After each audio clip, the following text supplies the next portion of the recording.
안녕하세요. 저는 법률상담 공잡소 블로그를 운영하고 있는 우실장이라고 합니다.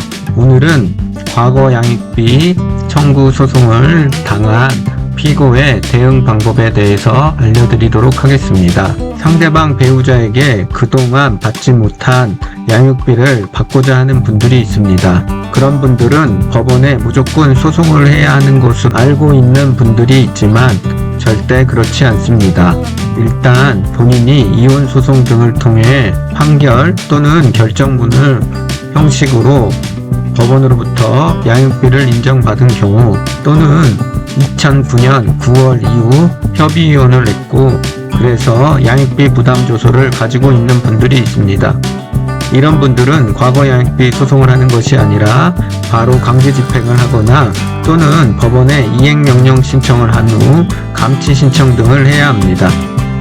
그와 달리 이혼 소송을 했지만 양육비에 대해서 인정받지 않았거나 또는 2009년 9월 이전 즉 양육비 부담 조서 시스템이 없을 때 협의이혼을 한 분들이 있습니다. 이런 분들은 과거 양육비 청구 소송을 별도로 해야 됩니다. 그래서 보통 2009년 이전에 협의이혼을 한 분들 같은 경우는 과거 양육비 소송을 당하는 경우들이 많습니다. 일단 본인이 과거 양육비 소송을 당해 소장을 받았다라고 하면 무조건 대응을 해야 합니다. 그 이유는 과거 양육비는 보통 받지 못한 지 상당 시간이 지난 경우가 많습니다. 그런 경우 상대방이 청구하는 금액은 수천만 원에서 억 단위까지 청구하는 경우들이 많습니다. 하지만 대법원의 판례상 갑작스럽게 상대방에게 큰 금액을 청구하는 것은 부당하다는 내용의 판례가 있습니다. 그러다 보니 대부분의 피고들이 대응을 할 경우에는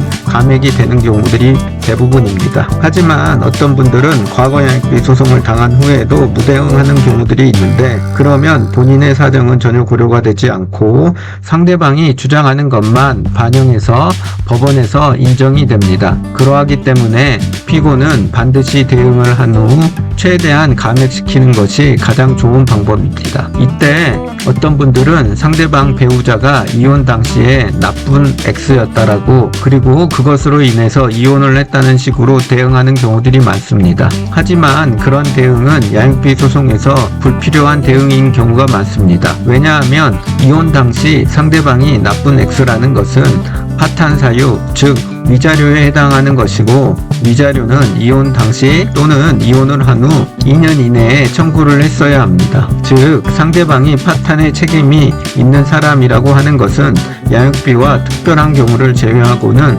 상관없는 주장입니다. 오히려 상대방만 자극하는 별로 좋지 않는 대응 방식입니다. 과거 양육비는 철저하게 경제적으로 접근해야 합니다. 만일 본인이 이혼 당시에 양육비 명목으로 큰 금액을 지급했거나 또는 본인이 재산 분할을 포기하면서까지 다 주고 나온 경우라고 하면 그 부분에 대해서 주장을 해야 합니다. 물론 양육비 명목으로 지급했다는 합의서가 있는 것이 가장 좋지만 그 합의서가 없더라도 그 당시 정황을 다 입증한 후 주장을 해봐야 합니다. 즉 이혼 당시 주장할 수 있는 것은 양육비 명목으로 본인이 상대방에게 경제적 이득을 준 경우가 있다라고 하면 그런 부분에 대해서는 반드시 주장을 해야 합니다. 만일 그런 것이 없다라고 하면 피고들은 현재적 경제적 상황에 대해서 주장을 해야 합니다. 즉 현재 수익과 매달 고정적으로 나가는 비용 그리고 채무 그리고 현재 본인이 부양하고 있는 사람들이 있다라고 하면 그런 부분을 주장해야 합니다. 즉 현재 본인의 경제적 상황이 어렵다는 식의 주장을 증거를 바탕으로 해야 합니다. 그리고 본인의 명의로 가진 재산이 없다라고 하면 그 부분 또한 주장을 하면서 은근히 상대방에게 본인의 명의로 된 재산이 없다는 것을 강조해야 합니다. 왜냐하면 법원에서 과거 양육비가 인정되더라도 상대방이 자발적으로 지급하지 않으면 강제 집행을 해야 하는데 상대방 명의에 재산이 없으면 받을 수 없기 때문에 그렇습니다. 그렇게 최대한 어렵다는 것을 주장을 한 후 조정기일을 지정해달라고 요청을 한 후 합의로 종결하는 것이 좋습니다. 조정기일의 경우에는 지급 방식도 분납의 형식으로도 할 수 있고 일시불로 지급하더라도 시기를 추후로 특정할 수가 있습니다. 피고 본인의 경제적 어려움에 대해서 충분히 증거를 바탕으로 주장했기 때문에 원고 또한 일정한 금액을 받는 것이 중요하기 때문에 피고의 경제적 상황을 고려해서 분납의 형식으로 지급하도록 합의가 되는 경우들이 많습니다. 설령 조정기일에 합의가 되지 않고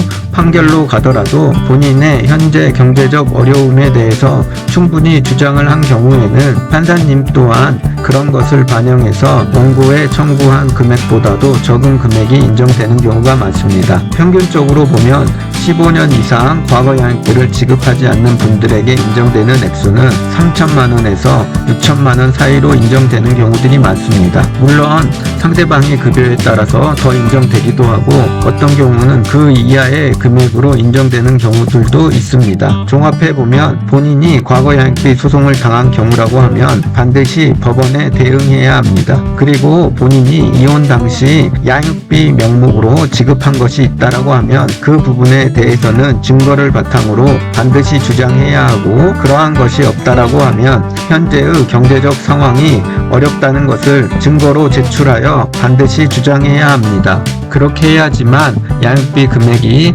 감액이 될 수가 있습니다. 오늘은 과거 양육비 소송을 당한 피고가 어떻게 대응을 해야 하는지에 대해서 간략하게 알려드렸습니다. 보다 자세한 것은 법률상담공작소 블로그를 확인하시거나 저에게 연락을 주시면 언제든지 보다 더 자세한 상담을 해드리도록 하겠습니다. 오늘도 시청해 주셔서 고맙습니다. 감사합니다.